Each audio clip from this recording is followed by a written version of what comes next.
For 3 years, Draven Voss had ruled the Blackthorn pack with a steady hand and an empty heart. As Alpha King, he commanded thousands of wolves, controlled vast territories, and won every battle he entered. Yet none of it mattered to him. Every night he lay awake with a cold, hollow ache in his chest, a silence where the bond to his fated mate should have been singing. He had begun to believe she was dead, lost somewhere in the world before he could ever find her. That belief nearly broke him. Alphas were supposed to be strong, unshakable, but the absence of a mate bond wore on a wolf's soul like water on stone. His generals worried. His advisors whispered that a king without a queen was a king without a future. Draven ignored them all and kept searching, following every rumor, every whisper, every scrap of hope that came his way. The latest rumor led him somewhere he never expected. Ashgate Correctional Compound, a hidden facility run by a group of hunters who had made it their mission to capture and study supernatural creatures. Officially, Draven was there for a diplomatic inspection, a formality required by an old treaty between hunters and packs. He walked through the compound with his generals at his side, his expression calm, his mind already elsewhere. Then it happened. As they passed a row of reinforced cells in the isolation wing, something inside Draven's chest cracked open. A pulse of warmth shot through him, so sudden and powerful that he stopped walking mid-step. His generals turned, alarmed, but Draven could not speak. He could only stare at a plain steel door with a small barred window, his heart pounding, as though it might break through his ribs. He did not need anyone to tell him what this feeling meant. He knew. His mate was behind that door. Draven crossed the hallway in 3 long strides and looked through the bars. What he saw stole the breath from his lungs. A young woman sat curled against the far wall, her wrists bound in heavy silver cuffs, her body thin from hunger, her eyes dull with exhaustion. Her hair was tangled, her clothes worn thin, and there were faint scars along her arms that told a story of pain he could not yet fully understand. But even in that state, even broken and weary, she was unmistakably beautiful to him. She was his. "Open this cell," Draven said, his voice low and dangerous. The guard beside him hesitated. "Sir, that prisoner is under special observation." I said open it." Draven's tone left no room for argument. Reluctantly, the guard unlocked the door. The woman flinched at the sound, pressing herself further into the corner.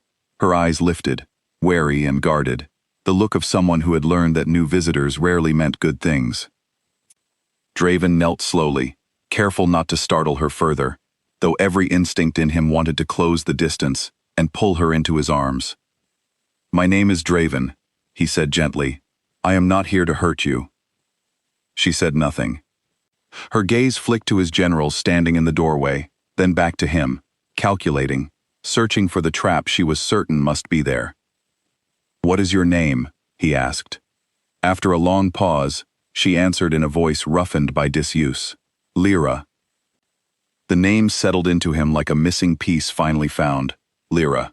His mate had a name, and it was beautiful, just like her. "Lyra," he repeated softly. "I have been searching for you for a very long time." She frowned, confusion flickering across her tired face. "I don't know you." "You will," he said. "I promise you that." He wanted to explain everything right there. The bond, the fate that connected them, the years of searching, but he could see that she was in no state to hear it. Her body trembled, not from cold, but from the effort of simply staying alert. Whatever had happened to her in this place had taught her that trust was dangerous. Draven forced himself to slow down, to be patient, though patience was the hardest thing he had ever practiced. "How long have you been here?" he asked instead. "I don't know," Lyra admitted. "A long time. They don't tell us the date." "Who are they?" "The scientists. The guards. They study us." She lifted her wrist slightly, showing the silver cuffs that dug into her skin. "These stopped the wolf. They wanted to see what would happen to born wolves who couldn't shift. How long we could last before something in us broke." Draven's jaw tightened, a low growl building in his chest that he fought to suppress. He did not want to frighten her with his anger, but the fury inside him was rising fast, hot and merciless. Someone had caged his mate. Someone had experimented on her like she was nothing more than a specimen in a jar. "No one is going to hurt you again," he said, and though his voice remained gentle, there was steel beneath it. He rose and turned to the guard. "I want her released now." The guard shifted uncomfortably. "Sir, I need authorization from the warden for that." "Then get the warden." Word spread quickly through the compound, and within minutes, the warden himself arrived, a tall man with a cold, calculating gaze named Director Holt. He greeted Draven with false politeness, the kind reserved for someone he considered dangerous but necessary to appease. "Alpha King Voss," Holt said smoothly. "I understand there's some confusion about one of our subjects." "Her name is Lyra," Draven said, "and she is not a subject. She is my mate, and she is leaving with me tonight." Holt's smile faltered only slightly. "I'm afraid that's not possible. She's part of an ongoing research program authorized under the treaty terms. Her release would require approval from several departments, paperwork that could take weeks, possibly months." "She does not have weeks," Draven said. "Look at her. She is starving. She is exhausted. Whatever your research has done to her, it ends tonight." "With respect," Holt said, his tone hardening now, "you are here under a diplomatic agreement that grants you observation rights, not extraction rights. If you attempt to remove her without authorization, it will be considered a violation of the treaty, and you, along with your generals, could be detained." Draven felt something inside him shift, a line crossing that could never be uncrossed. He had spent years controlling his temper, ruling with careful diplomacy to keep peace between packs and hunters. But diplomacy had never been tested against this, against the sight of his mate, chained and broken in a cell, against a man calmly explaining why cruelty required paperwork.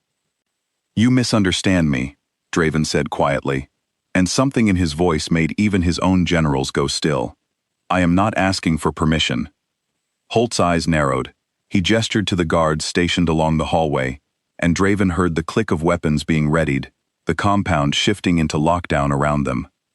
Sirens began to wail somewhere deep within the facility. "You would attack a hunter compound over one prisoner?" Holt asked, disbelief coloring his voice. "I would burn this entire compound to the ground for her," Draven said, and he meant every word. He looked back toward Lyra, who watched the exchange with wide eyes, clearly stunned that anyone would risk so much for her. For years, she had been told she was worthless, a subject, a number. No one had ever fought for her before. Draven turned to his generals. "Contact the border forces. Tell them the treaty is void as of this moment. We move on Ashgate tonight." "Yes, my king," his lead general said, already reaching for the communication device at his belt. Holt's confidence cracked as the reality of the situation set in. "You cannot be serious. This will start a war." "You started it," Draven said, "the moment you decided a person's pain was worth studying." He gave the warden one final look, cold and unwavering. "You have 1 hour.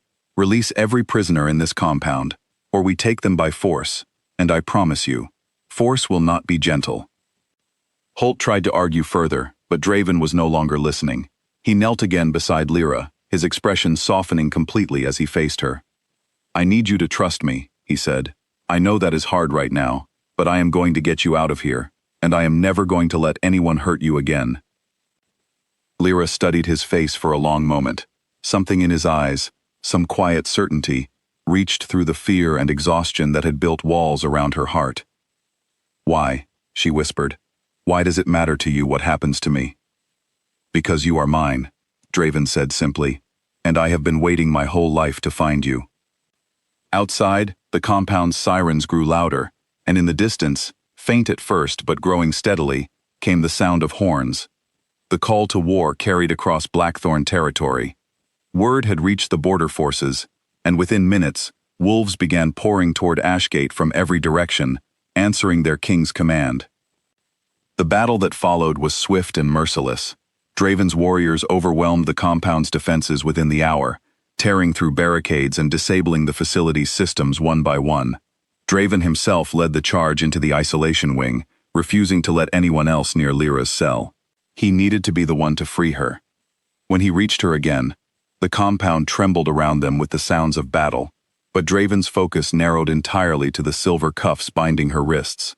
He gripped them carefully, and, with a strength born from years of controlled fury, pulled them apart. The moment they broke, Lyra gasped, as warmth flooded back into her limbs. Her wolf, suppressed for so long, stirred to life inside her once more, and with it came a wave of sensation she had almost forgotten.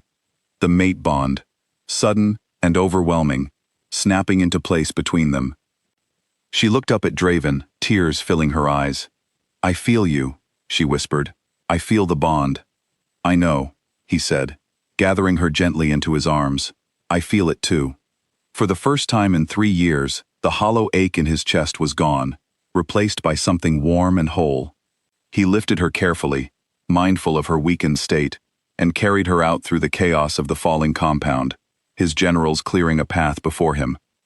By dawn, Ashgate had fallen.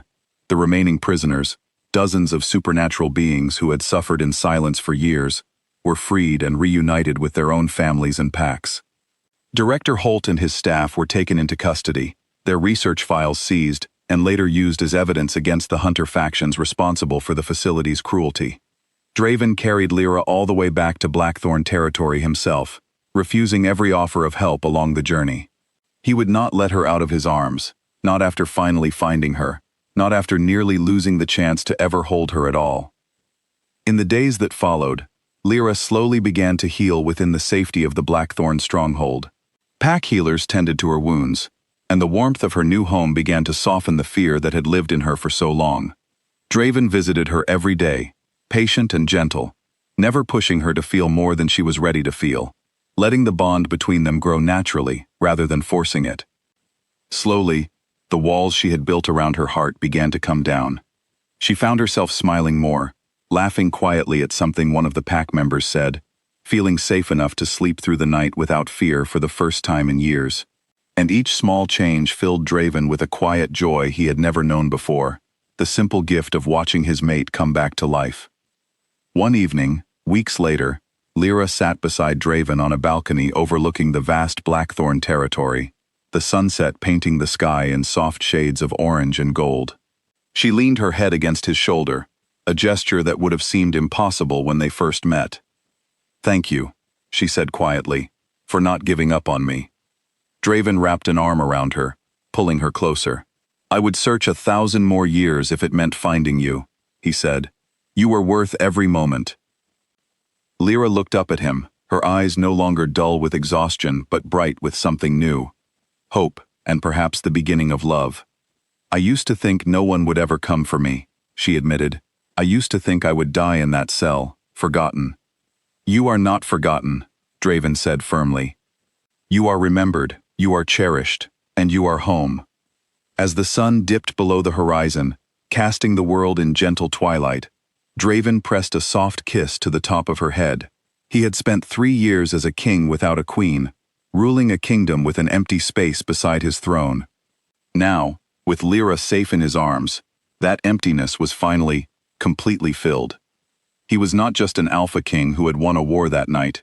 He was a mate who had finally brought his heart home, and he intended to spend the rest of his life making sure she never felt forgotten, never felt caged, and never felt alone again.